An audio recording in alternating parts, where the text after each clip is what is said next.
Canada is standing at a precipice. Inaction and appeasement will no longer do us good. This government must take a stand, and they must defend Canadians instead of the interests of the Communist Party, known as the Chinese government. Already too much time has passed, words have been minced, and numerous promises have been made and broken by the current government.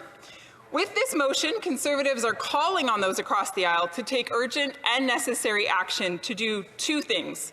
One, decide on Huawei's involvement in Canada's 5G network going forward. Is it allowed or is it not? And two, develop a robust plan to combat China's negative influence in our country, in particular using threats and intimidation in order to go after members of the Chinese community who live here. The status quo is no longer acceptable, leadership is now required, and action is a must. 5G. 5G is a new standard for broadband cellular networks. It's unique in that the hyperconnectivity will not only link cell phones and computers through a local antenna, but it will also connect a wide array of devices that can transmit a signal. This would include self-driving cars, it would include fancy fridges, it would include fire alarms connected to the internet, it would include a plethora of medical devices, and of course even baby monitors. Now, if access to this network was freely granted to a foreign state which does not respect the rule of law and therefore human rights, the potential ramifications could be absolutely disastrous. Madam Chair, that is exactly the place that we find ourselves here today, is at the precipice of potential disaster. Canada is the only member of the Five Eyes Alliance that has not banned or restricted the Chinese telecom giant Huawei from our 5G network. The Five Eyes, consisting of the US, the UK, Australia, New Zealand, and Canada, is an alliance of like-minded nations which work together to share intelligence and signal possible security threats in order to protect one another. Every other country in this alliance has flagged Huawei as a threat, and they have taken action that is necessary, either by limiting access to Huawei or banning it altogether. Why hasn't Canada done likewise? Well, in May of last year, when questioned about when his government would decide or take action on this, the public safety minister at that time said, and I quote, "We understand the importance and the urgency of the question." Well, Madam Speaker, we are here more than a year and a half later asking the question, why has action still not been taken? He promised that he would decide before the 2019 election as to whether or not Canada would join the other Five Eyes alliances, or allies I should say, in banning Huawei access, so he promised that he would make that move. More than a year has passed and still absolutely nothing. So this is why we're here today. This is why we're demanding action. Because Canadians deserve a government that will act in their best interest, even if it requires hard decisions to be made. In fact, I believe that's exactly the nature of government. You see, governments exist to make the difficult decisions. They exist to lead. But to sit idly, as this government currently is actually to embrace and even perpetuate weakness, and therefore put Canadians at risk. After all, a government's first responsibility is, in fact, to ensure the safety and security of its citizens. With its long-term plan of becoming the world's economic superpower, China is developing what we are calling the New Silk Road, which is now the Belt and Road Initiative, and China is using an approach that is nothing short of global economic imperialism. The Chinese Communist Party has not been shy in enacting its plan to take over industry, ports, mines, and infrastructure projects in other countries. The execution of this long-term game plan has been termed debt trap diplomacy. Let me explain.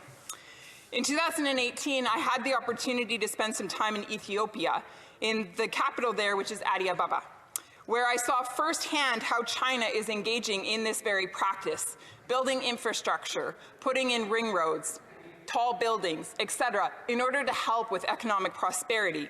But in the end, it actually results in great harm. China propositions developing nations with a deal that sounds too good to be true. They'll make a massive investment in natural resource projects. They'll build a port for cruise ships so that tourism can be expanded. They'll build major infrastructure so that it will boost the local economy. But once the deal is signed, the Chinese government brings its own people to do most of the work rather than employing locals. And if the massive loan is not paid by a set time, China actually takes ownership of the land, the resource, the port, or the bridge, and thereby exerts its political and economic dominance. It is important that our leaders do not mince words when speaking of a government that is operating under false pretense for the purpose of destabilizing foreign countries in order to accrue more economic power. Despite our best wishes, and we have many of them, don't we? Canada is not immune to the infiltration, both technologically or economically, that China threatens. It is time to wake up, and it is time to exercise courage. As Churchill said, fear is a reaction, courage is a decision. Madam Speaker, it's decision time. Naively, Canada has assumed that if we play nice and seek to appease the dragon, it won't bite us. But in what world does that work?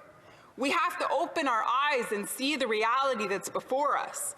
Appeasing a hostile actor does not result in a trusting or functional relationship. Let me say that one more time. Appeasing a hostile actor does not result in a trusting or functional relationship. In fact, on the contrary, it actually creates an imbalance where one party becomes dominant and the other submissive. The Chinese regime has proven that it only acts in the interests of itself. It does not respect international treaties, and it does not share our values here in Canada. Instead, it has demonstrated behavior that is vindictive, controlling, misleading, and altogether domineering. There is concrete evidence of Chinese espionage, infiltration, systematic interference in Canadian companies, and the federal government. CSIS, our national intelligence agency, has said that Beijing uses undercover agents to target members of Canada's Chinese community in order to silence critics of China's regime.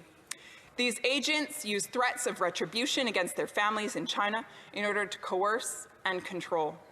And let's not forget that the Chinese government has illegally imprisoned 2 Canadian citizens, Michael and Michael, and has held them captive for nearly 2 years in retaliation to Canada's arresting of Huawei's CFO on American extradition warrant. This type of behavior is simply not acceptable.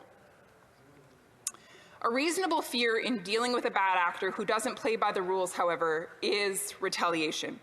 It is undeniable that China holds economic leverage in almost every country, including our own.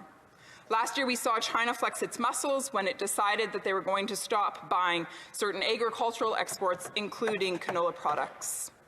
Again, because they didn't like that we arrested their tech executive. These retaliatory actions drastically hurt Canadian farmers. Therefore, we must work together in order to mitigate this backlash when China's communist government doesn't get its own way. One of the best ways that we can do that is by joining forces with the other 4 allies. Agriculture is also a Canadian superpower, and we can use this sector to broaden our global reach, seek out new markets, and minimize the amount of leverage that China currently holds over us.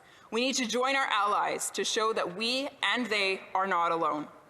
Australia has stuck its neck out, so to speak. Canada must not stand by while our allies are fighting the good fight. Today, we are calling on the government to follow in Australia's footsteps by putting together a concrete plan to stop China's actions, which are threatening Canada's national interests and our values. As a free and democratic nation, we have an obligation to continually push other countries in the direction of freedom and democracy so that our fellow man can live with basic human rights. We cannot turn a blind eye to the horrendous human rights violations, the silencing of political dissidents, or the estimated million Uyghurs being detained in prison camps today.